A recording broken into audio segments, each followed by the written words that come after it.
미세먼지 마스크를 벗겨드리겠습니다.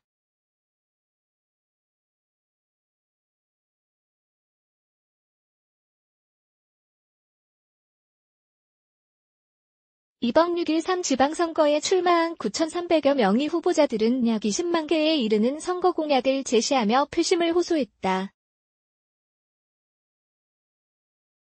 이 중에서 미세먼지와 관련된 공약이 가장 인기였다.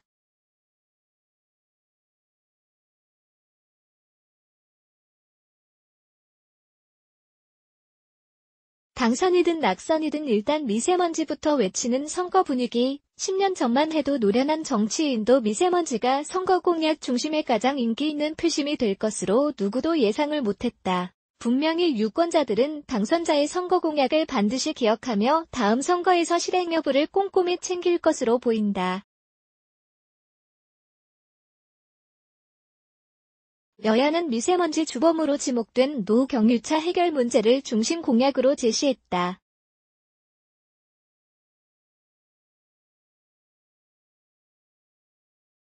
더불어민주당은 대핵심 약속을 통해 미세먼지 문제를 우리 사회 절체절명의 핵심 과제 중 하나로 꼽고 대책 마련을 약속했다.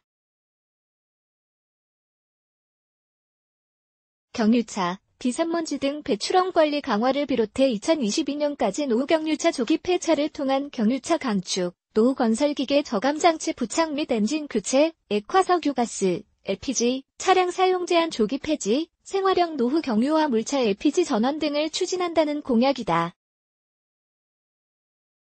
자유한국당도 노후 경유화 물차를 LPG 1톤 트럭으로 교체할 시 최대 300만 원을 지원하고 10년 이상 된 노후 경유차를 폐차하고 신차를 구입하는 경우 개별 소비세를 70% 감면하다고 했다. 바른미래당은 자동차 미세먼지 프리 마일리지 제도를 공약으로 제시했다.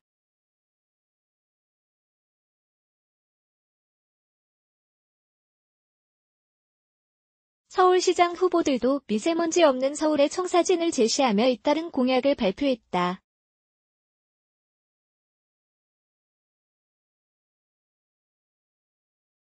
그러면 미세먼지가 이번 선거는 물론 당분간 선거에서 뜨거운 선거 공약으로 떠오르는 이유는 무엇일까?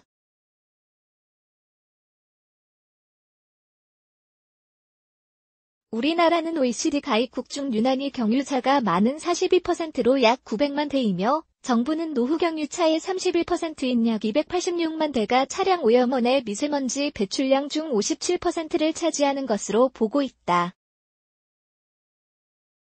대기오염의 원인 중 하나인 미세먼지를 뿜어내는 노후 경유차가 눈총을 받을 수밖에 없는 현실이 된 것이다.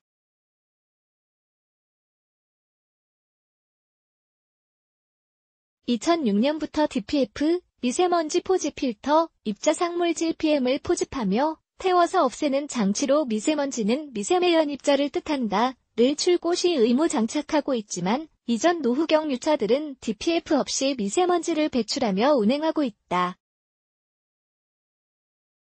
2000년 초부터 수도권 지역의 미세먼지 총 배출량 중 66% 정도가 도로 이동 오염원이며 이때 발생하는 미세먼지는 대부분 경유 자동차에서 발생했다.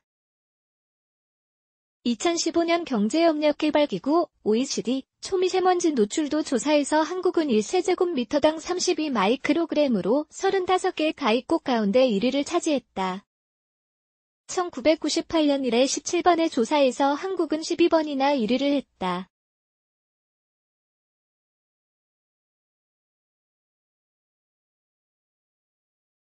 OECD 가입국의 평균 초미세먼지 노출도는 14.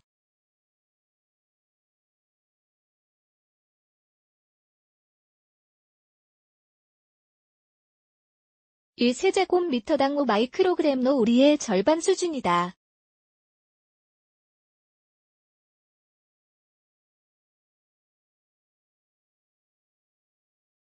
우리나라 주요 도시들의 초미세먼지 농도는 세계보건기구 WHO 기준치 1세제곱미터당 10 마이크로그램의 2배 이상 수준이다. 서울은 초미세먼지 환경 기준으로 WHO 권고 기준을 적용하면 2014년부터 3년간 나쁨 일수가 무려 141일이나 된다. 선진국 수준 1세제곱미터당 35마이크로그램으로 낮춰도 1년에 60일은 비상저감 조치를 발령해야 하는 수준이다. 세계보건기구 WHO에 의하면 환경 문제로 매년 1260만 명이 목숨을 잃고 있는데 대기오염이 조기 사망 원인 4위로 꼽힌다. 미세먼지는 현재 1급 발암물질로 분류되고 있다.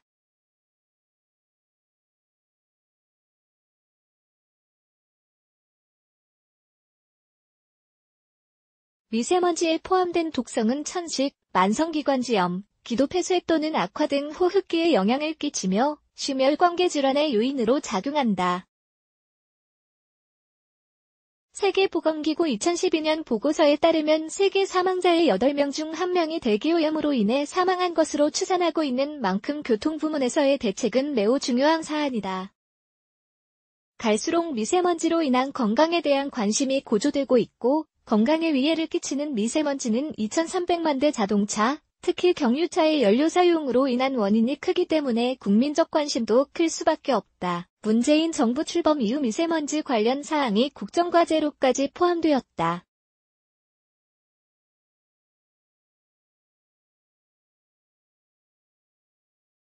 미세먼지에 대한 국민적 관심은 이번 선거 공약에서도 나타나듯이 국민적 관심은 매우 높은 편이라고 할 수 있다.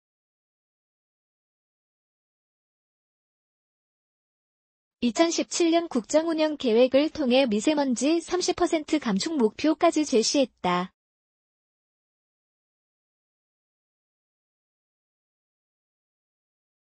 하지만 그간 미세먼지 저감 정책은 미세먼지 발생의 근원적 해결을 위한 중장기적 정책에 우선했고 단기적으로 발생하는 고농도 미세먼지를 저감하는 방안에는 소홀했다.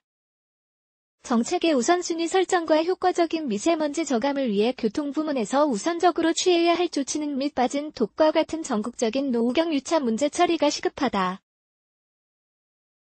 DPF, 미세먼지 포지 필터, 부착과 조기 폐차, 노후 건설기계의 엔진 교체 사업 등과 같이 지속적으로 미세먼지를 저감할 수 있는 대책에 우선적으로 지원해야 한다.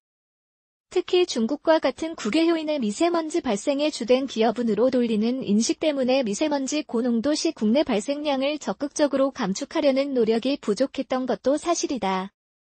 정부는 노후경 유차의 개념을 DPF를 미장착 노후경 유차유로 샤미아로 정하고 10년간 저감 사업 정책을 시행하여 왔다.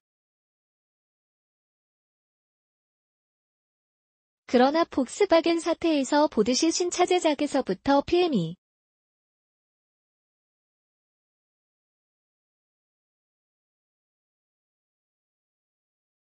오 발생 주요 원인으로 지목된 질소산화물의 배출 규제가 전혀 이루어지지 않았다.